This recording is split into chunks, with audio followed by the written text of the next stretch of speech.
শ্রী গুরু প্রেমানন্দে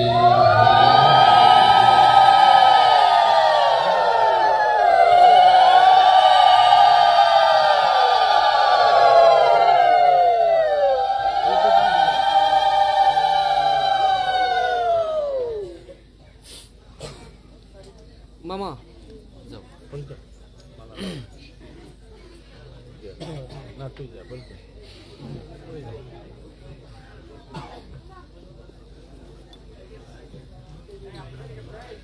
মালা করবে মালাটা দাও হাত থেকে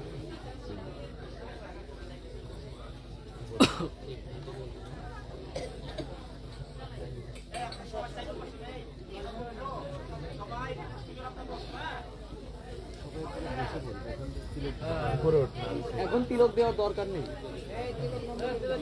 তিলক দিলে ভক্তরা সেটাই এলোমেলো হয়েছে, ভক্তদের কাছ থেকে কথা বলবে।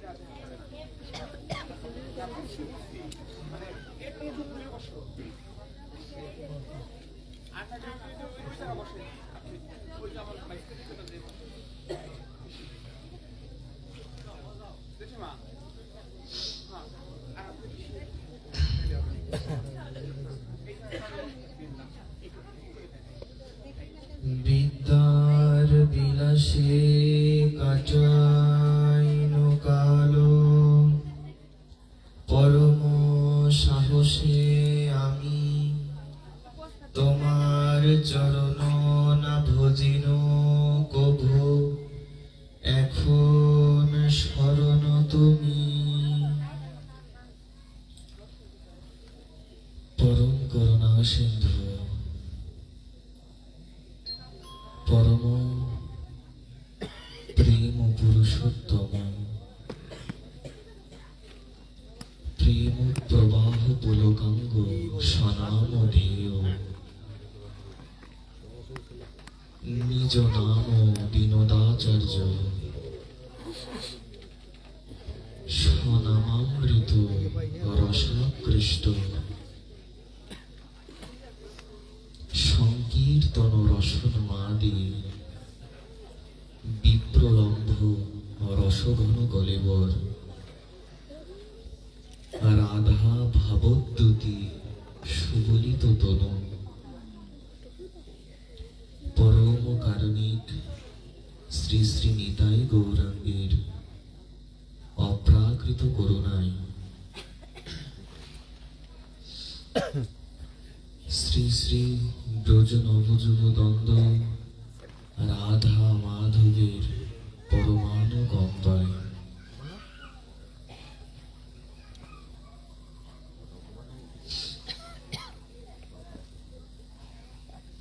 হরিকথার যে অপ্রাকৃত আয়োজন, ভাই মধ্য জোর বাড়ানো যাবে না, জটিয়া একটু জোর বাড়ানো যাবে না? নগরকান্দা ফরিদপুরে অশীল চন্দ্র মণ্ডলে অনিল চন্দ্র অনিল চন্দ্র মণ্ডল গৃহস্বামী দামোদর ব্রত পালন এবং পিতার বৃন্দাবন গমন এবং গৃহে প্রত্যাগমনের পর থেকে প্রতি বছর হরিকথার ভাগবতী কথার যে পরম আয়োজন, তার সর্বপ্রথমে অস্মদীয় পরম আরাধ্যতম শ্রী শ্রীল গুরু মহারাজের অতৌল রাতুল পদতলে নিরন্তর সশ্রদ্ধ প্রণতি জ্ঞাপন পূর্বক সমস্ত সন্ত ভগবন্ত জ্যেষ্ঠজন শ্রেষ্ঠজন মাননীয়জন পূজ্যজন শ্রদ্ধাভাজন পিতৃমণ্ডলী ভক্তিমতী মাতৃমণ্ডলী সমস্ত ভক্তবৃন্দের চরণ যুগল বারংবার বন্দনা করি।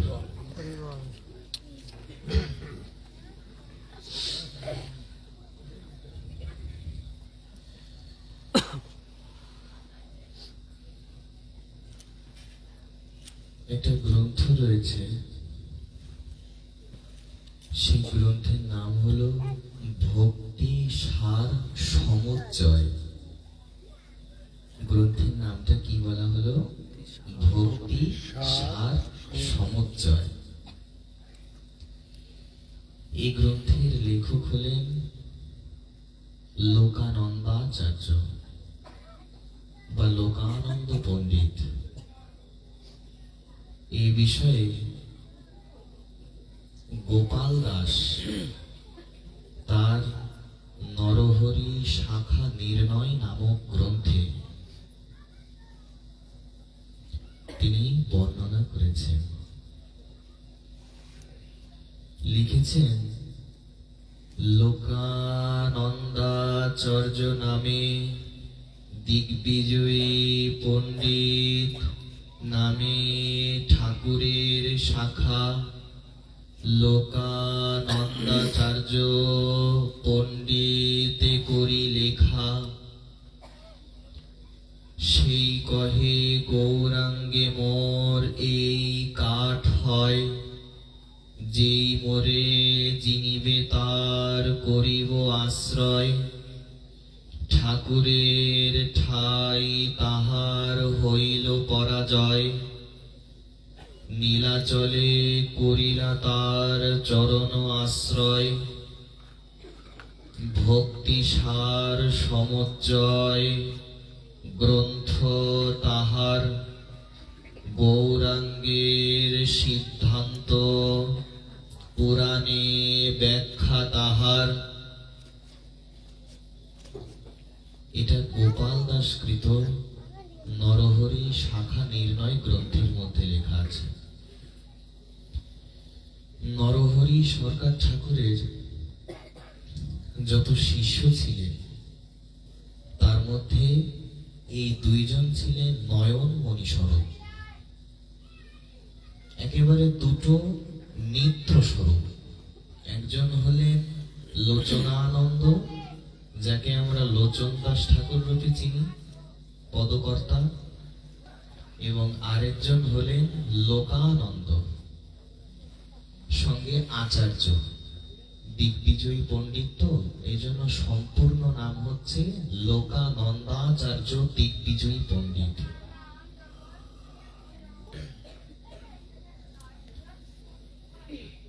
আমরা কেউ কথা না বলি, সবাই একটু আমরা কথার দিকে ধ্যান দিই। এই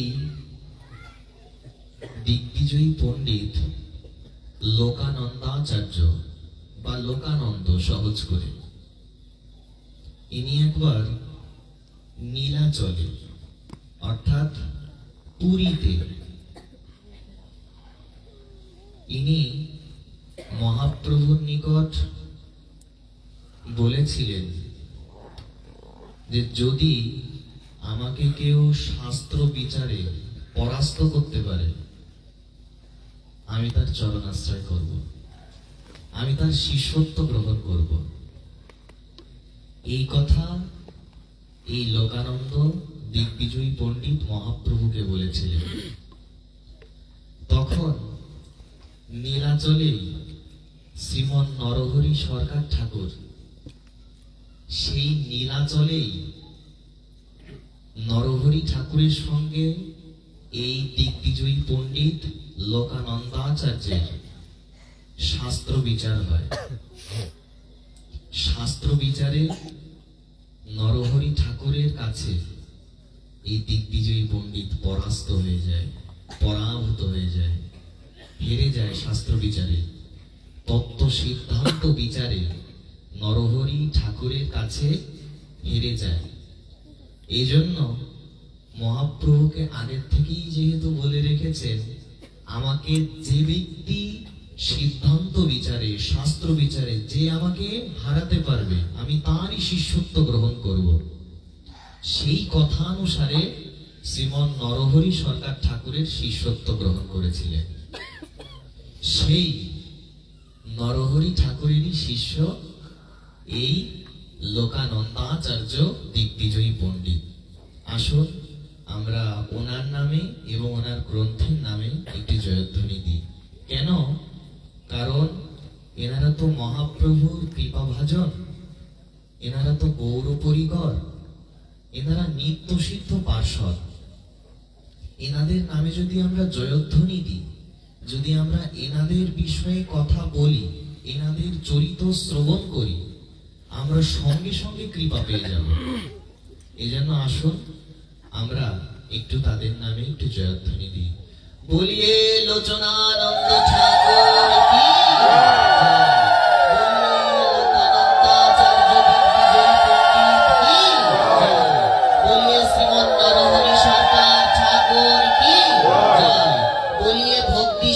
সমুচ্চয় গ্রন্থরত্ন কি জয়।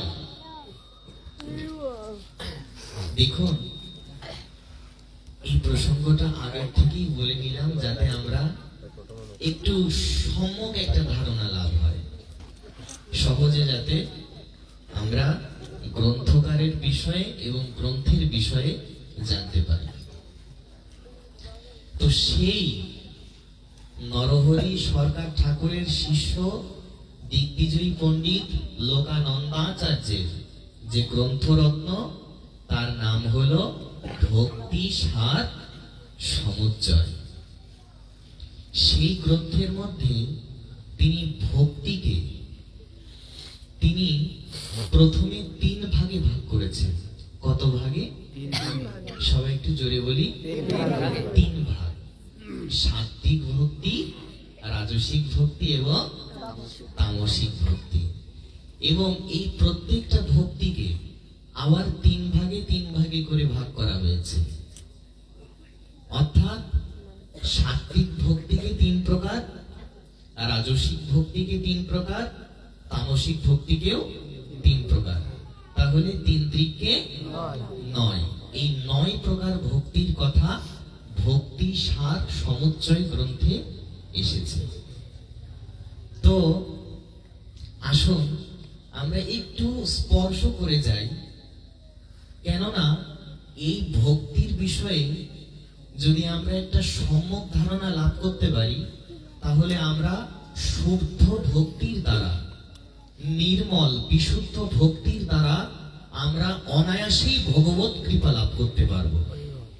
এই জন্য আসুন আমরা একটু এই ভক্তির বিষয়ে একটু সম্যক ভাবে জানার প্রচেষ্টা করি, সেই ভক্তি সার সমুচ্চয় গ্রন্থের থেকে। তো বলছেন এই যে তামসিক ভক্তি, তামসিক ভক্তিকে উনি 3 ভাগে ভাগ করেছেন। কত ভাগে? 3 ভাগ। এর মধ্যে অধম তামসিক ভক্তি, মধ্যম তামসিক ভক্তি এবং উত্তম তামসিক ভক্তি। কথার দিকে সবাই আমরা ধ্যান দেব, মনোযোগ দিয়ে শুনবো, তাহলে আমরা বুঝতে পারবো। তো বলছেন যেই ব্যক্তি, বসুন দাদা, আমাদের বৈষ্ণব ঠাকুরের আগমন হয়েছে, আসুন আমরা একটু জয়ধ্বনি দিয়ে বলিয়ে বৈষ্ণব প্রেমানন্দে হরি বল। সবাই বলুন রাধে রাধে, জয় রাধে। দেখুন, যেই ব্যক্তি অন্যের ক্ষতি করার জন্য হরি ভজন করে, সেই ভক্তিকে বলা হয় অধম তামসিক ভক্তি। কথার দিকে সবাই একটু মনোযোগ দেবেন। যেই ব্যক্তি, এই জগতে অনেকেই আছে, যেমন তাবিজ কবজ করে কিনা অনেকে, তারপরে মন্ত্র তন্ত্র করে অন্যের ক্ষতি করার চেষ্টা করে কিনা। তো বলছেন এই প্রকার যারা অন্যের ক্ষতি করার জন্য ধর্ম করে, অন্যের অনিষ্ট করার জন্য, অন্যের অমঙ্গলের জন্য, অন্যের অকল্যাণের জন্য, অন্যের যাতে খারাপ হয়, এই জন্য যে ভজন করে, যে ধর্ম করে, যে সৎকর্ম করে, তার সেই ভক্তিকে বলা হয়েছে অধম তামসিক ভক্তি। কোন ভক্তি? অধম অধম তামসিক ভক্তি। তামসিক ভক্তি। শুধু অধম নয়, আবার তামসিক, আবার শুধু তামসিক নয়, অধম। এরপরে দেখুন, যদি আমরা কেউ কথা না বলি, আমরা যদি বসতে হয় তাহলে আমরা চুপ করে আমরা বসে পড়ি, তাহলে অন্য ভক্তদের শ্রবণে বিঘ্ন হবে না। বলছেন কোন ব্যক্তি যদি কপট বুদ্ধিতে হরি ভজন করে। আচ্ছা, কপট মানে? কপট মানে হলো আমি বাইরে একরকম দেখাচ্ছি আর ভিতরে আরেক রকম, মানে মন একরকম আর মুখ আরেক রকম। তাহলে সাধুত্ব তো মন এবং মুখ দুটো একই রকম হবে। জয়রাধে, আমরা কথা না বলি। হরে কৃষ্ণ, পাশে বসতে হবে। শ্রীফল বেশি না, কথা শোনো না। সবাই আমরা লক্ষ্য করি। বলছেন এই প্রকার সাধুত্ব মন এবং মুখ একই রকম হয়। তো বলছেন আমি বাইরে দেখাচ্ছি যে আমি ভক্তি করছি, কিন্তু মনে মনে যদি শয়তানি করি, সেই শয়তানি বুদ্ধি নিয়ে যদি হরি ভজন করা হয়, ধর্ম করা হয়, তাহলে সেই ভক্তিকে বলা হয়েছে মধ্যম তামসিক ভক্তি। তামসিক, তার মধ্যে মধ্যম। এরপরে বলছেন যদি অনেক সময় আমরা অন্যকে ধর্ম করতে দেখে কিংবা অন্যকে ভক্তি করতে দেখে সেই দেখা দেখি ভক্তি করি, ও করছে তাই আমিও একটু করলাম। অনেক সময় এই হরিধ্বনি দেওয়ার সময় যে সকলের একটু হাতটা তুলতে হয়, হাত উঁচু করতে হয়, এটা তো আমাদের সবার জানা নেই। আমরা যখন দেখি যে ভক্তরা হাত উঁচু করছে, আমরা একটু দেখা দেখি হাতটা তুলি কিনা। তো বলছেন অন্যের দেখা দেখি, তবে এখানে অন্যের দেখা দেখি হাত তুললে কোনো ক্ষতি নেই, বরঞ্চ ভগবত কৃপাই লাভ হবে। তো বলছেন অন্য ক্ষেত্রে অন্য কোনো বিষয়ে অন্যের দেখা দেখি যদি হরি ভজন করা হয়, ও হরি ভজন করছে আমিও করব, শাস্ত্র থেকে জানতে পারিনি যে হরি ভজন কেন করতে হয়, হরি ভজন করলে কি হয়, এটা জানতে পারিনি, আমি পড়তে পারিনি, কিন্তু অন্যকে দেখা দেখি এই যে আমি হরি ভজন করছি, এই ভক্তিকে বলা হচ্ছে উত্তম তামসিক ভক্তি। এই হচ্ছে তামসিক ভক্তির শ্রেণী বিভাগ, 3 প্রকার তামসিক ভক্তি। এরপরে আসছে রাজসিক ভক্তি। আর রাজসিক ভক্তি কি? বলছেন যদি আমি ধন দৌলত, অর্থ বিত্ত বৈভব, সহজ কথায় টাকা পয়সার জন্য যদি আমি হরি ভজন করি, যে তুমি আমাকে আমার 1 তলা বাড়ি তুমি আমাকে 2 তলা করে দাও, আমার 1 বিঘা জমি তুমি আমাকে 2 বিঘা জমি করে দাও, আমার 1 ভরি সোনা তুমি 2 ভরি সোনা করে দাও। এই যে অর্থবিত্ত, এই ধন সম্পদ সম্পত্তি, এই কামনা নিয়ে যে হরি ভজন, সেই ভজনকে, সেই ভক্তিকে বলা হয় অধম রাজসিক ভক্তি। প্রত্যেকটা বিষয়, প্রত্যেকটা কনসেপ্ট একেবারে জলের মতন স্পষ্ট করেছেন, যাতে আমরা এই সমস্ত যে বিষয় আমাদের ভুল হয়, যেখানে যেখানে অশাস্ত্রীয় বিষয় রয়েছে, সেই অশাস্ত্রীয় বিষয় থেকে আমাদের যেখানে যেখানে ভুল হচ্ছে, সেই ভুলগুলো যাতে আমরা সংশোধন করে শুদ্ধ হরি ভজন করতে পারি, সেই জন্যই এই কথাগুলো। তো টাকা পয়সা কামনায় যদি হরি ভজন করা হয়, সেই ভক্তিকে বলা হয়েছে অধম রাজসিক ভক্তি। অধম কি ভক্তি? রাজসিক ভক্তি। সবাই জোরে বলি, অধম রাজসিক ভক্তি। এরপরে বলছেন যে দেখবেন আমরা অনেক সময় কিছু দান করলে, ধর্মের জন্য হোক কিংবা অন্য বিষয়ে, কোনো দরিদ্র, কোনো দুঃখী, কোনো গরিব মানুষকে আমরা যদি কিছু দান করি, তো দান করলে সেটা আমরা নিজের মুখেই প্রচার করি। যে আজকে আমি একটা গরিব বাচ্চাকে আমি 500 টাকা দান করেছি।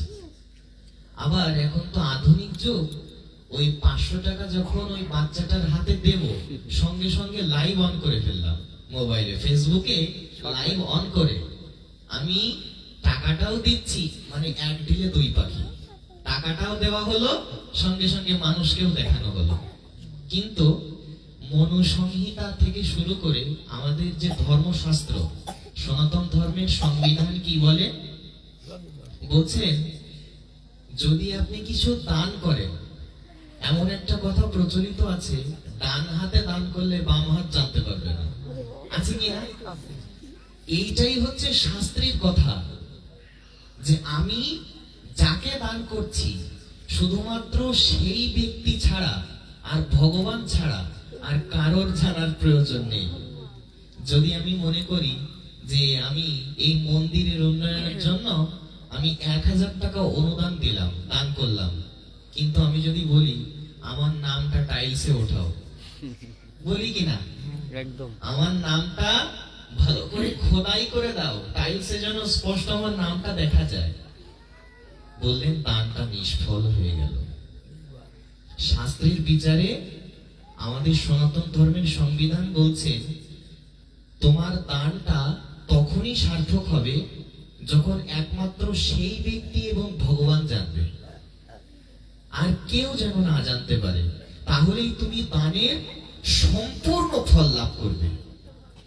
কিন্তু যদি অন্য ব্যক্তি জেনে যায় যে তুমি এই দানটা করেছো, তাহলে সেই দানের আর কোনো ফল হয় না, সেই দানের ফলটা সব নষ্ট হয়ে যায়।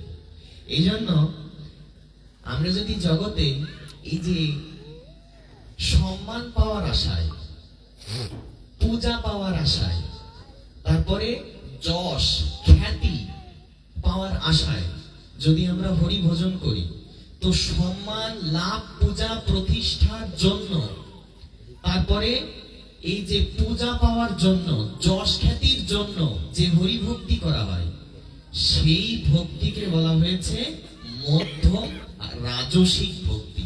মধ্যম কি ভক্তি? রাজসিক ভক্তি। দেখুন প্রত্যেকটা কিন্তু স্তর বিন্যাস, একেবারে ক্রমবিন্যাস কতটা সহজভাবে করে দিয়েছেন, যে জগতের মানুষ, এই কলিযুগের মানুষ যাতে সহজেই বুঝতে পারে যে শুদ্ধ ভক্তি আসলে কি। এজন্য প্রত্যেকটা ভক্তি ধরে ধরে বোঝাচ্ছেন, এটা এই ভক্তি, এটা ওই ভক্তি। তো দেখুন এরপরে বলছেন যে যারা স্বর্গে যাওয়ার জন্য হরি ভজন করে, যে মৃত্যুর পরে আমাকে কোথায় যেতে হবে? স্বর্গে। মৃত্যুর পরে আমাকে মুক্তি পেতে হবে। মুক্তি কিন্তু 5 প্রকার। কত প্রকার? জোরে বলি, 5 প্রকার। দেখুন শুদ্ধ ভক্ত কি করে? শ্রীমদ্ ভাগবত বলছেন সার্ষ্টি সালোক্য সামিপ্যাইকাত্বমাপ্যুত দীয়মানং ন গৃহণন্তি বিনা মৎসেবনম জনাঃ। শ্রীমদ্ ভাগবত বলছেন যে কোন শুদ্ধ ভক্তকে যদি পঞ্চবিধ মুক্তিও দান করা হয়, শুদ্ধ ভক্ত সেই মুক্তি গ্রহণ করে না। কারণ মুক্তি পেলে ভগবানের সেবা লাভ করা যায় না, সেই সেবা থেকে বঞ্চিত হতে হয়। এই জন্য চৈতন্য চরিতামৃতে বলছেন ভক্তি শব্দ কহিতে মনে হয়তো উল্লাস, মুক্তি শব্দ কহিতে মনে হয় ঘৃণা ত্রাস। দেখুন এই প্রসঙ্গে আরো একটা বিষয় রয়েছে। এই যে যদি ভজন করতে করতে আমার মনে কোনো বাসনা জাগে যে আমাকে জগতের মানুষ সম্মান করুক, আমাকে পূজা করুক, আমাকে ভক্তি করুক, আমার যশ খ্যাতি চতুর্দিকে সারা বিশ্বে ছড়িয়ে পড়ুক, এই যে যেই মানসিকতা নিয়ে হরি ভজন করা হয়, এই প্রসঙ্গে চৈতন্য চরিতামৃতেও বলছেন, আবার ভক্তি রসামৃত সিন্ধু গ্রন্থেও বলছেন। কি বলছেন? বলছেন যে কৃষ্ণ যদি ছুটে ভক্তে ভক্তি মুক্তি দিয়া প্রেম ভক্তি নাহি দেন রাখেন লুকাইয়া। মানেটা কি? সবাই আমরা মনোযোগ দিয়ে শুনি। বলছেন যে আমরা জগতের বেশিরভাগ মানুষ তো কামনা বাসনার জন্যই ভজন করছি। আমাকে এটা দিতে হবে, আমাকে ওটা দিতে হবে। আমি যদি তুমি আমার এই বাসনাটা পূর্ণ করো, আমি মানসা করছি যে আমি তোমাকে এই জিনিসটা দিয়ে দেব। আমরা মানত করি কিনা? তো বলছেন এই মানত করলে শুদ্ধ ভক্তি হয় না, শুদ্ধ ভক্তি নষ্ট হয়ে যায়। কখনো মানুষরা এরকম করতে নেই।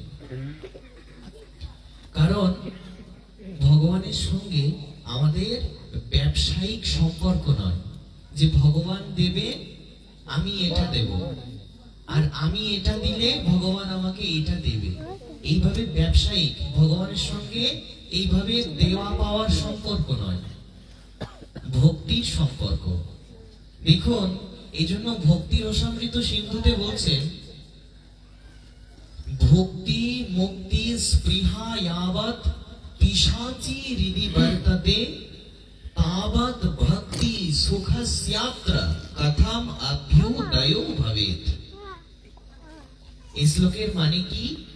বলছেন যদি ভজন করতে করতে, সেটা যে কোনো ভজন হোক, হয়তো আপনি হরিনাম জপ করছেন, হরিনাম জপ করতে করতে আপনার মনে হচ্ছে যদি আমার টাকা পয়সা আর একটু বেশি হতো, যদি আমার এই বাড়িটা একটু দালান বাড়ি হতো।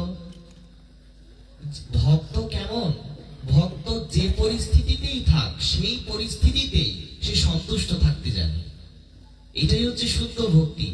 তার মধ্যে কখনো অপ্রসন্নতা নেই, সে সর্বদা ভগবানের ভজনেই সন্তুষ্ট। তার ওই অর্থ বিত্ত বৈভব মান সম্মান যশ প্রতিষ্ঠা খ্যাতি এইগুলো শুদ্ধ ভক্ত চায় না। কিন্তু অনর্থ স্তরে থাকাকালীন এইগুলো আমাদের ভজনকে নষ্ট করার জন্য চেষ্টা করে। এটা অনর্থ স্তরে আমাদের প্রত্যেকেরই হয়।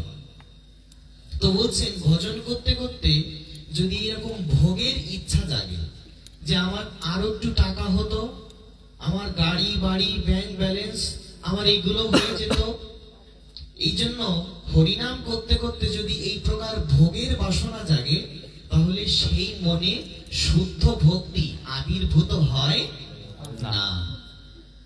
এই জন্য শুদ্ধ ভক্তি কোন মনে আবির্ভূত হয়?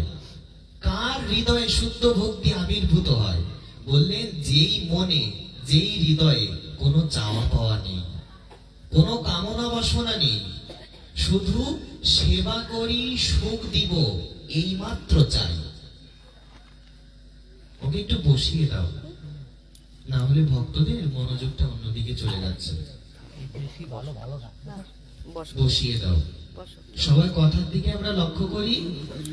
এই জন্য শুদ্ধ ভক্ত কখনো মুক্তিকে স্বীকার করে না। পঞ্চবিধ মুক্তি রয়েছে, যেমন শালক্য, শাস্তি, সারূপ্য, সামীপ্য, শালক্য।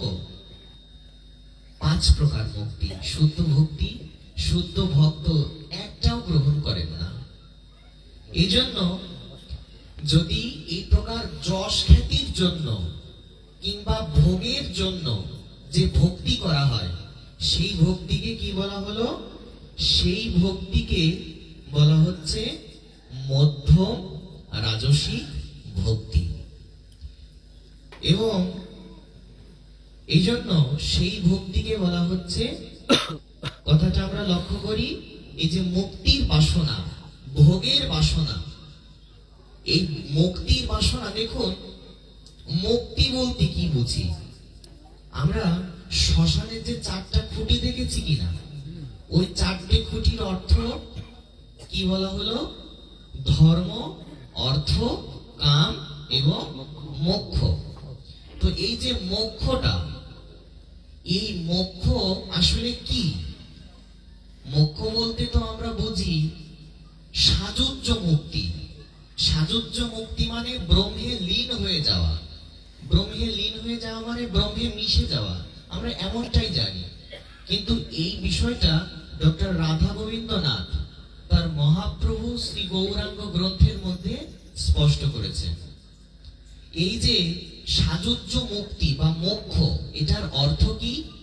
বলছেন ভগবান নারায়ণ যেই ধামে থাকেন সেই ধামের নাম হচ্ছে পরবম বা বৈকুণ্ঠ। সেই পরবমের কাছে একটা স্থান আছে। এই পরবমকে আবার মহাকালপুরও বলা হয়। তো এই মহাকালপুর কিংবা পরবম কিংবা বৈকুণ্ঠের কাছে একটা লোক আছে, একটা স্থান আছে। সেই স্থানের নাম হচ্ছে সিদ্ধলোক। কোন লোক? সিদ্ধলোক। সবাই জোরে বলি, সিদ্ধলোক। তো যারা সাযুজ্য মুক্তি লাভ করে, মোক্ষ লাভ করে, তাদের ওই সিদ্ধলোকে গতি হয়। তো বলছে এই যে মুক্তির বাসনা নিয়ে যে ভক্তি করা হয়, এই ভক্তিকে বলা হয়েছে উত্তম রাজসিক ভক্তি। উত্তম কি ভক্তি? রাজসিক ভক্তি। এরপরে বলা হচ্ছে যদি আমরা মনে করি যে ভজনের দ্বারা আমাদের পাপগুলো কাটাতে হবে, সবাই আমরা মনোযোগ দিয়ে লক্ষ্য করি, কেউ যেন আমরা না ঘুমিয়ে পড়ি। কারণ এই যেখানে ভাগবত কথা হয়, যেখানে ভাগবত গ্রন্থ শাস্ত্র থাকে, সেখানে শুধু ভক্তবৃন্দ থাকেন না। হরিভক্তি বিলাস বলছেন यत्र यत्र भवेत् पुण्यं शास्त्रं भागवतं मुनि तत्र तत्र श्रीहरि বিরাজতে ত্রিদশায় সাহা। হরিভক্তি বিলাস বলছেন যেখানে যেখানে ভাগবত শাস্ত্র থাকে, যেখানে যেখানে ভাগবত কথা হয়, যেখানে যেখানে ভাগবত পাঠ হয়, সেখানে শুধু দেব দেবতারা না, স্বয়ং ঈশ্বর গোবিন্দ সমস্ত দেব দেবতাকে নিয়ে অবস্থান করে। এই জন্য আমরা কেউ যেন ঘুমিয়ে না পড়ি। কেন জানেন? কারণ এই যে এই সময়টা গোবিন্দ প্রত্যেক ভক্তকে লক্ষ্য করেন যে কে কোন ভক্ত গোবিন্দের কথা মনোযোগ দিয়ে শুনছে, কোন ভক্ত ঘুমিয়ে পড়ছে, কোন ভক্ত শ্রদ্ধা নিয়ে মনোযোগ নিয়ে পাঠ শুনছে। এটা গোবিন্দ এই সময় অত্যন্ত গুরুত্বপূর্ণ ভাবে, অত্যন্ত গোবিন্দ এই বিষয়টা লক্ষ্য রাখেন। এই জন্য আমরা যেন কেউ না ঘুমিয়ে পড়ি, একটু মনোযোগ দিয়ে শোনার চেষ্টা করি। তো এই জন্য মুক্তি নিয়ে, এই জন্য দেখুন এইখানে কিন্তু এই বিষয়টা ক্লিয়ার করে দিয়েছেন। কখনোই শুদ্ধ ভক্ত স্বর্গে যাওয়ার জন্য ভক্তি করবে না, ভজন করবে না, স্বর্গেও যাবে না এবং নরকেও যাবে না এবং কোনো মুক্তিও চাইবে না। কেন? কৈবল্যাং নরকায়তে ত্রিদশো পুরকাশ পুষ্পায়তে दूरदान्तेन्द्रियो कालसर्पपटलीं प्रत्खातदंष्ट्रायते विश्वां पूर्णो सुखायते विधि महेन्द्रदिश्चा यत्कीटयते यत्कारुण्यकटाक्षवैभवतां तं गौरमेव स्तुमः। চৈতন্য চন্দ্রামৃতে শ্রীমৎ প্রবোধানন্দ সরস্বতী লিখেছেন একটা ভক্তের কাছে, একজন ভক্তের কাছে স্বর্গ নরকের মতো। সে নরকে যেতে চাইলেও কখনো স্বর্গে যেতে চায় না। এই জন্য শুদ্ধ ভক্ত কখনো স্বর্গ চায় না, কখনো মুক্তি চায় না, শুধুই গোবিন্দের সেবা। এটি হচ্ছে শুদ্ধ ভক্তের চাওয়া।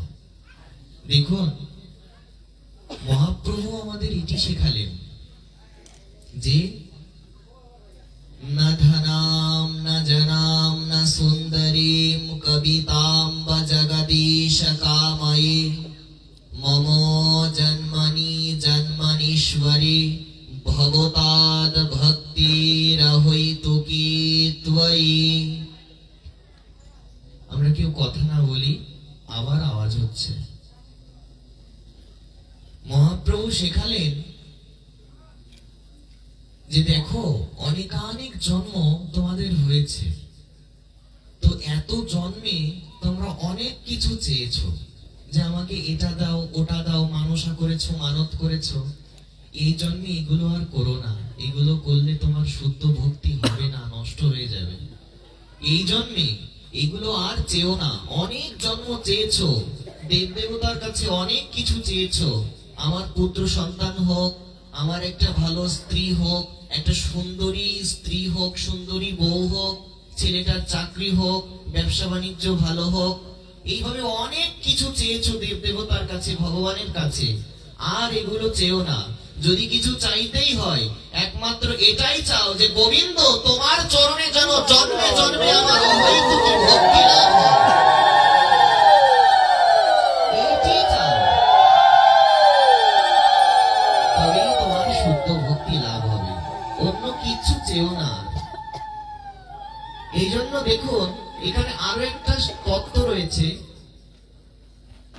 বাবুটাকে একটু বসান, না হলে সামনের পথ দিয়ে এরকম যাতায়াত করলে ভক্তদের কনসেন্ট্রেশনটা, অ্যাটেনশনটা অন্যদিকে চলে যাবে। বারবার করে অনুরোধ করছি, আপনাদের চরণ ধরে বলছি, একটু শান্ত থাকি। দেখুন চৈতন্য চরিতামৃতে কৃষ্ণদাস কবিরাজ গোস্বামী লিখেছেন, কৃষ্ণ যদি ছুটে ভক্তে ভক্তি মুক্তি দিয়া, প্রেম ভক্তি নাহি দেন রাখেন লুকাইয়া। এটার মানে কি? বলছেন যে কোন ব্যক্তি যদি ভোগ চায়, টাকা পয়সা চায়, সম্মান চায়, লাভ পূজা প্রতিষ্ঠা চায়, তো কৃষ্ণ তাকে সহজেই দিয়ে দেয়। কেন? কারণ প্রেম ভক্তিটা ওটা অপাত্রে গোবিন্দ দেবেন না। কেন? আচ্ছা, এই যে হিরে, জহরত, মণি, মাণিক্য, এগুলো মূল্য যারা জানে না, তারা একটা হিরে যখন দেখবে তারা মনে করবে এটা আবার কি, এ তো কাচের টুকরো। যারা হিরেকে চেনে না তারা হিরেকে কাচের টুকরো মনে করবে কিনা? কিন্তু হীরের মূল্য কতটুকু এটা একটা জহুরি ভালো জানে। ঠিক তেমন প্রেম ভক্তির মহিমা যে জানে না এবং ভক্তি পাওয়ার যে অযোগ্য, তাকে গোবিন্দ এই বিশুদ্ধ ভক্তি এবং প্রেম সহজে দেয় না। কেন?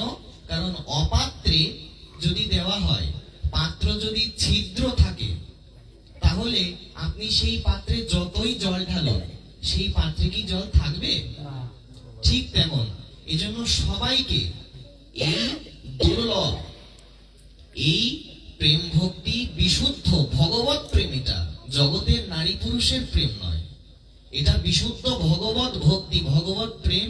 এটা যে অপাত্র, যে ভক্তি পাওয়ার যোগ্য নয়, তাকে গোবিন্দ দেন না। কিন্তু সেই ভক্তকে অনায়াসেই ভোগ, তারপরে লাভ পূজা প্রতিষ্ঠা, এইগুলো গোবিন্দ অনায়াসেই দিয়ে দেয়। এই জন্য প্রেম ভক্তি নাহি দেন রাখেন লুকাইয়া। দেখুন এখানে একটা বিষয়, যদি কোনো ভক্তকে উনি বিশুদ্ধ ভক্তি দিয়ে দেয়, যদি কোনো ভক্তকে উনি বিশুদ্ধ প্রেম দিয়ে দেয়, ব্রজ প্রেম, রাধা প্রেম দিয়ে দেয়, তাহলে গোবিন্দ তিনি আর স্থির থাকতে পারবেন না, সেই ভক্তের দাসত্ব করতে হবে তাকে। কারণ চৈতন্য ভাগবত চৈতন্য চরিতামৃত এই প্রমাণ দিয়েছেন, যদ্যপি স্বতন্ত্র আমি, স্বতন্ত্র ঈশ্বর, তথাপি ভক্তিবশ স্বভাব তোমার। দেখুন চৈতন্য ভাগবত বলছেন, যদ্যপি স্বতন্ত্র তুমি, স্বতন্ত্র বিহার, তথাপি ভক্তিবশ ভক্তবশ স্বভাব তোমার। ঈশ্বর কারোর অধীন নন, ঈশ্বর কারোর বশীভূত নন, ঈশ্বরকে কেউ নিয়ন্ত্রণ করতে পারে না। কিন্তু ভাগবত আমাদের জানিয়েছেন যে এই জগতে একটা মাত্র তত্ত্ব আছে, একটা মাত্র তত্ত্ব আছে, সেই তত্ত্ব সাক্ষাৎ ঈশ্বরকেও পর্যন্ত বশীভূত করতে পারে। একটা মাত্র তত্ত্ব আছে, সেই তত্ত্ব ঈশ্বরকেও পর্যন্ত কিনে নিতে পারে। একটা মাত্র তত্ত্ব আছে যেই তত্ত্বের কাছে ঈশ্বরও বিক্রি হয়ে যায়। ভাগবত বলছেন কোন তত্ত্ব? অহম ভক্ত পরাধীনো হি আস্বতন্ত্র ইব দ্বিজঃ সাধুভীর গ্রস্তহৃদয় ভক্তাইর্ভক্ত জনপ্রিয়ঃ। বলছেন এই জগতে সেই একমাত্র তত্ত্ব কি? এই জগতে সেই একমাত্র তত্ত্ব হচ্ছে আমার শুদ্ধ ভক্তগণ। আমি সেই আমার শুদ্ধ ভক্তগণের চরণে আমি নিজেকে বিক্রি করে দিই। আমাকে আর কেউ কিনতে পারে না। আমি আমার ভক্তের চরণের দাস হয়ে যাই, আমি আমার ভক্তের নিকট বিক্রি হয়ে যাই।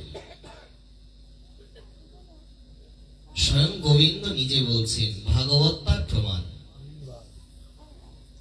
এই জন্য আজ আমাদের সেই পরম সৌভাগ্য, এই গৃহস্থের এই মঙ্গলময় আয়োজনের জন্য আপনাদের মতন শুদ্ধ ভক্তগণের চরণ রেণু যে আমি নিতে পারছি, আপনাদের মতন শুদ্ধ ভক্তগণের চরণ তলেরও তলেরও তলেরও তলেরও তলে যে আমি আসতে পেরেছি, এটা আমাকে যদি আহ্বান না করা হতো আপনাদের মতন শুদ্ধ ভক্তের দর্শনও পেতাম না, এবং আপনাদের মতন শুদ্ধ ভক্তের শ্রীঅঙ্গের বাতাস, আপনাদের মতন শুদ্ধ ভক্তগণের বিশুদ্ধ দৃষ্টি আমার মতন পাপিষ্ঠের গায়েও পড়তো না। আপনাদেরই অপার মহিমা। এই জন্য আমরা যে ভক্তির বিষয়ে বলছিলাম, শুদ্ধ ভক্তি আমাদের এইভাবে বুঝতে হবে। এই জন্য কখনোই শুদ্ধ ভক্তগণ স্বর্গও চাইবে না, নরকও চাইবে না, মুক্তিও চাইবে না। দেখুন এই কলিযুগে এতটা সহজ করে দিয়েছেন। কতটা সহজ? হরিভক্তি বিলাস বলছেন, ইয়ে কণ্ঠ লগ্ন তুলসী নলিনাক্ষমালা ইয়ে বললাট ফলকে লসদূর্ধ পুণ্ড্রা ইয়ে বাহুমূলে পরিচিহ্নিত শঙ্খ চক্রা স্তে বৈষ্ণবা ভুবনমাশো পবিত্রয়ন্তি। হরিভক্তি বিলাস বলছেন এই কলিযুগে মানুষের মধ্যে যেই সমস্ত মানুষের ললাটে অর্থাৎ কপালে হরিমন্দির থাকে, হরিমন্দির মানে হচ্ছে তিলক, এই কলিযুগে যাদের কপালে তিলক থাকে, এই কলিযুগে যাদের গলায় তুলসীর মালা থাকে, এরা সাধারণ কোনো মানুষ না, এরা দেবতার মতো। এবং এই কথাও পর্যন্ত বলছেন, এই কলিযুগে যাদের কপালে তিলক রয়েছে এবং যাদের কণ্ঠে তুলসীর মালা রয়েছে, এই ব্যক্তি শুধু নিজেকে পবিত্র করে না, এই ব্যক্তিকে যারা যারা দর্শন করে তারাও পবিত্র হয়ে যায়। এমনকি যাদের কপালে তিলক, যাদের গলায় তুলসীর মালা, তারা শুধু নিজেকে পবিত্র করতে পারে না, তারা সমস্ত বিশ্ব সংসারকেও পর্যন্ত তারা পবিত্র করতে সক্ষম। এমন মহিমা হরিভক্তি বিলাস জানিয়ে দিয়েছেন। এবং এই কথাও বলছেন, यस्या भागवतां चिह्नं परिदृश्यातु हरिर मुनि। বলছেন গীয়তে চ কলৌ দেবা জ্ঞাস্তে নাস্তি সংশয়ঃ। এটার মানে বলছেন ওই যাদের ভাগবত চিহ্ন রয়েছে, ভাগবত চিহ্ন মানে এই মালা তিলক যাদের রয়েছে, যারা মালা তিলক ধারী, যারা মালা তিলক ধারণ করেন, বললেন এই কলিযুগে তাদের মানুষ বলা যাবে না, এই কলিযুগে তাদেরকে দেবতার সঙ্গে তুলনা করা হয়েছে। আসুন সেই বৈষ্ণবগণ যারা দর্শন মাত্র সমস্ত বিশ্ব সংসারকে পবিত্র করতে দেবকীনন্দন দাস ঠাকুর এ কথাই তার বৈষ্ণব বন্দনায় লিখেছেন যে আগে চাপাল গোপাল ছিল, সেই পরবর্তীতে বৈষ্ণব অপরাধ ভঞ্জন হওয়ার পরে সেই চাপাল গোপালই কৃপা পাওয়ার পর তার নাম হলো দেবকী নন্দন দাস ঠাকুর। তিনি তার বৈষ্ণব বন্দনায় লিখেছেন, ব্রহ্মাণ্ড তারিতে শক্তি ধরে জনে জনে, এ বেদ পুরাণে গুণ গায় যে বা শুনে, মহাপ্রভুর ভক্ত সব পতিত পাবন, তাই লোভে মই পাপে লইন শরণ, যে দেশে বৈশে গৌরাঙ্গের গণ, ঊর্ধ্ববাহ করি বন্দ সবার চরণ, সকল বাসনা পূর্ণ অচিরাতে হয়, দেবকী নন্দন দাস এই লোভে কয়। এইভাবে উনি অনেকগুলো লাইন লিখেছেন, তার মধ্যে আমরা কয়েকটা উল্লেখ করলাম। তো যেই বৈষ্ণবগণ অখিল বিশ্ব ব্রহ্মাণ্ড, বিশ্ব তারণ, বিশ্ব পাবন, ব্রহ্মাণ্ড তারণ, জগৎ পাবন সেই বৈষ্ণবগণ, সেই বৈষ্ণবগণের মঙ্গলময় জয়ধ্বনি দিয়ে আমরা নিজেও একটু কৃপা লাভের চেষ্টা করি। বলিয়ে বৈষ্ণব ঠাকুর কি জয়, বৈষ্ণব প্রেমানন্দে হরি বল। সবাই আমরা বলি রাধে রাধে। আপনাদের আওয়াজ শুনে মনে হচ্ছে আপনাদের অনেক ঠান্ডা লাগছে। আপনারা একটু জোরে বলুন তাহলে, রাধে রাধে। কিন্তু বিড়ালের আওয়াজ, সবাই একটু জোরে বলি, রাধে রাধে। সাউন্ডটা কোথায় গেল?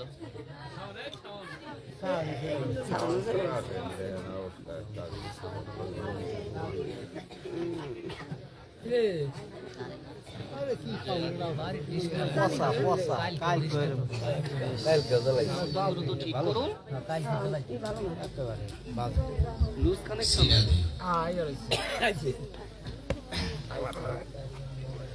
এই জন্য দেখুন, আমরা যে ভক্তি প্রসঙ্গে ছিলাম, তাহলে আমরা তামসিক 3 প্রকার ভক্তি, সবাই কথার দিকে লক্ষ্য করি, তামসিক 3 প্রকার ভক্তি, রাজসিক 3 প্রকার ভক্তি।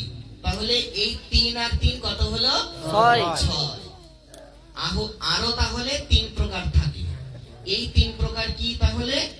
বলছেন যারা পাপ কাটানোর জন্য ভক্তি করে, যে এই হরি নামটা করব। আপনারা এই কথা সবাই জানেন, একবার হরি নামে যত পাপ ধরে, জীবের কি সাধ্য আছে তত পাপ করে। এটা তো সবার মুখস্থ।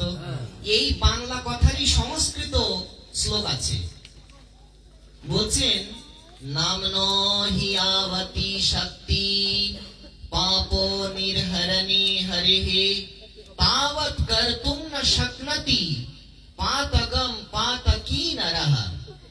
বলছেন একবার যদি কেউ হরিনাম উচ্চারণ করে, যে কোনো নাম হতে পারে, হরিনামের মধ্যে যেমন ভগবান বিষ্ণুর সহস্র নাম আছে, তার মধ্যে যে কোনো একটা উচ্চারণ করলেন, শুধু মুখে বিষ্ণু এই শব্দটা উচ্চারণ করলেন, এটা শুধু সাধারণ শব্দ মাত্র নয়, এটা ভগবানের চিন্ময় নাম। ভগবানের নাম এবং ভগবান আলাদা নয়, একই নাম এবং নামই অভেদ। এজন্য যে কোনো একটা নাম, মধুসূদন হোক, গোবিন্দ হোক, গোপাল হোক, হরি হোক, কৃষ্ণ হোক, রাম হোক, যে কোনো নাম আপনি যদি উচ্চারণ করেন, তো এই একবার ভগবানের নাম উচ্চারণ করলে আমাদের যত পাপ নাশ হয়ে যায়, আমাদের সাধ্যও নেই তত পাপ করা।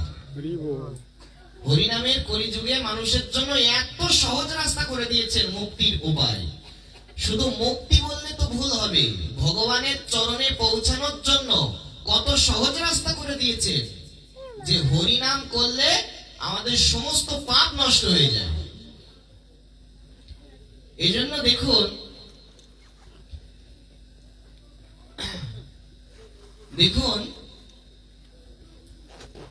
এই জন্য যদি পাপ কাটানোর জন্য চিন্তা করা হয় যে আমি পাপ কাটানোর জন্য হরিনাম করব, তাহলে পাপ স্খলনের জন্য যে হরি ভজন, সেই ভক্তিকে কি বলা হয়? সেই ভক্তিকে বলা হয়েছে অধম সাত্ত্বিক ভক্তি। কি ভক্তি বলে? অধম অধম সাত্ত্বিক ভক্তি। সাত্ত্বিক কিন্তু অধম। এরপরে মধ্যম সাত্ত্বিক ভক্তি কি? দেখুন, এই গ্রন্থের থেকে এতটা স্পষ্ট ধারণা পাওয়া যাচ্ছে, আমি অবাক হয়ে গেলাম যে এত স্পষ্ট করে, এত সহজ ভাবে এই গ্রন্থের মধ্যে যে ভক্তি বিষয়ে, ভক্ত বিষয়ে, এই ভক্তি সার যে গ্রন্থের থেকে কথা হচ্ছে, এই সবগুলো কথা হচ্ছে আমরা প্রথমেই বলেছি ভক্তি সার সমুচ্চয় গ্রন্থের থেকে। এই গ্রন্থে 8টা বিরোচন আছে। কয়টা? 8টা। তো বলছেন এই জন্য যদি নিজের পাপ কাটানোর জন্য, পাপ স্খলনের জন্য হরি ভজন করা হয়, সেটা সাত্ত্বিক ভক্তি বটে, কিন্তু সেটা অধম সাত্ত্বিক ভক্তি। এরপরে বলছেন যে যদি এমনটা চিন্তা করা হয় যে এই কাজটা গোবিন্দের প্রিয়, এইটা শ্রীহরির প্রিয়, এই জ্ঞানে, এই বুদ্ধিতে যদি হরি ভজন করা হয়, তাহলে সেই ভক্তিকে বলা হয় মধ্যম সাত্ত্বিক ভক্তি। কোন বুদ্ধিতে? এই কাজটা হরির প্রিয়, এই বুদ্ধিতে যদি আপনি ভজন করেন, ভক্তি করেন, তাহলে সেটা মধ্যম সাত্ত্বিক ভক্তি। এখন তাহলে উত্তম সাত্ত্বিক ভক্তি কি? শ্রেষ্ঠ সাত্ত্বিক ভক্তি বলছেন সমস্ত কপটতা ছেড়ে দিয়ে মনেও যা, মুখেও তা, বাইরেও যা, ভেতরেও তা, একেবারে একই রকম, মনে একরকম, বাইরে একরকম নয়। শ্রীমদ্ ভগবত গীতা বলছেন कर्मेन्द्रियाणि संयम्य यास्ते मनसा स्मरन् इंद्रियार्थान् विमूढात्मा मिथ्याचारः स उच्यते। শ্রীমদ্ ভগবত গীতা বলছেন জগতে আমরা বাইরের মানুষকে দেখানোর জন্য যদি আমরা ভক্ত সাজি, কিংবা আমরা ভক্তির ভান করি, অভিনয় করি, কিন্তু ভেতরে যদি ভোগের বাসনা থেকে যায়, আমি বাইরে দেখাচ্ছি যে আমি ভক্তি করছি, কিন্তু ভেতরে ভেতরে আমার ভোগের বাসনা থেকে গেছে, তো শ্রীমদ্ ভগবত গীতা বলছেন তাকে মিথ্যাচারী বলা হয়। মিথ্যাচারী, ভণ্ড। আমি বাইরে একরকম দেখাচ্ছি এবং ভেতরে আর এক রকম, তাহলে এটা শয়তানি হলো কিনা? এই জন্য বলছেন কপটতা শূন্য হয়ে যে মনে করবে যে এই জগতে আমার একমাত্র চিরস্থায়ী সম্বন্ধ শ্রী হরির সঙ্গে, গোবিন্দের সঙ্গে, মহাপ্রভুর সঙ্গে, জন্মে জন্মে, দেখুন মহাজনের এই পদটা লক্ষ্য করুন, বলছেন জন্মে জন্মে পিতা মাতা সবে পায়, গুরু কৃষ্ণ নাহি মিলে ভজহ হিয়ায়। আচ্ছা, এই জন্মে যারা আমাদের মা বাবা আছেন, আগের জন্মে কি সেই একই মা বাবা ছিল? না, তারা কিন্তু একই মা বাবা ছিল না। এই জন্মে যারা আমার মা বাবা আছে, পরের জন্মে কি তারা আমার মা বাবা থাকবে? না, তারা কিন্তু থাকবে না।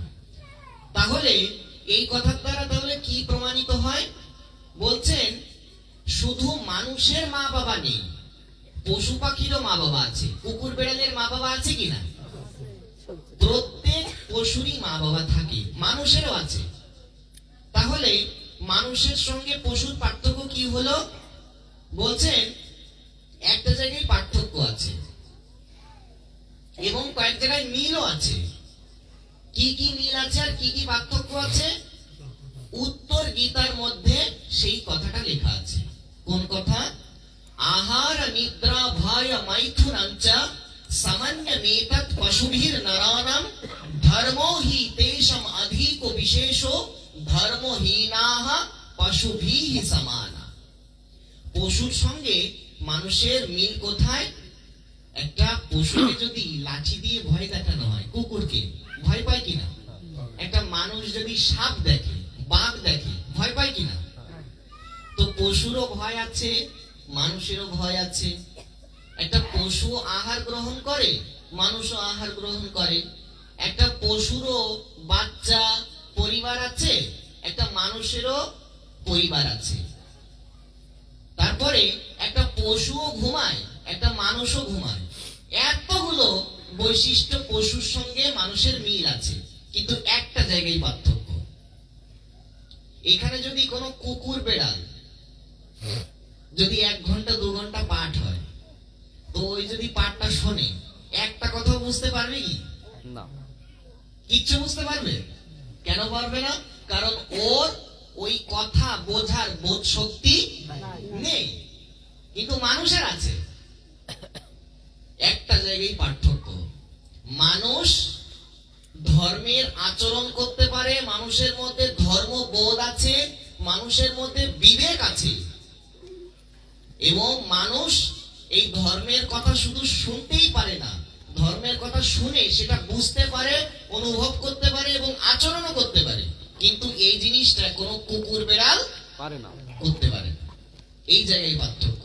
মানুষ ধর্ম করতে পারে, কিন্তু কুকুর বেড়াল ধর্ম করতে পারে না।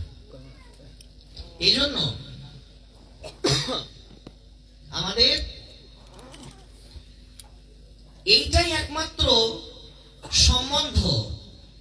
আগের জন্মে আমার মা বাবা যারা ছিল, এই জন্মে তারা আমার মা বাবা নয়। এই জন্মে যারা আমার মা বাবা, পরের জন্মে তারা আমার মা বাবা থাকবে না। আমি প্রত্যেক জন্মে মা বাবা পেয়েছি, কিন্তু ভাগ্য না থাকলে, সৌভাগ্য না থাকলে, সুকৃতি না থাকলে কখনো সদ্গুরুদেবের চরণ এবং গৌর গোবিন্দের সেবা হয় না। এই জন্য আমাদের নিত্য এবং চিরস্থায়ী সম্বন্ধ হচ্ছে গোবিন্দের সঙ্গে। আচ্ছা, আমাদের যদি প্রশ্ন করা হয় যে মহারাজ আপনার নাম কি? বলে আমার নাম অমুক দাস। আপনার নাম কি?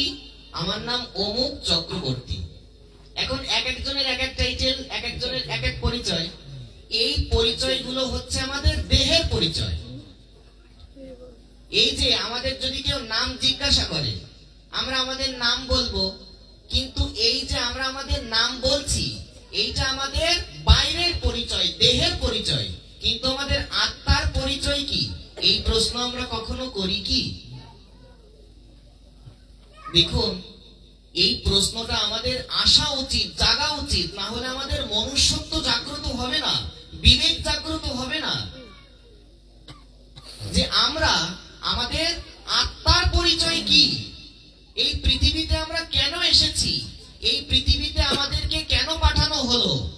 এই পৃথিবীতে এসে আমার প্রকৃত কর্তব্য কি, আমার প্রকৃত দায়িত্ব কি, এবং মৃত্যুর পরে আমি কোথায় যাব? এই যে প্রশ্নগুলো, এই প্রত্যেকটা প্রশ্ন প্রত্যেকটা মানুষের আসা উচিত, জাগা উচিত, না হলে আমরা ধর্মপথে এগোতে পারবো না। আমাদের জাগা উচিত প্রশ্নগুলো। যদি বলা হয় আপনি কে?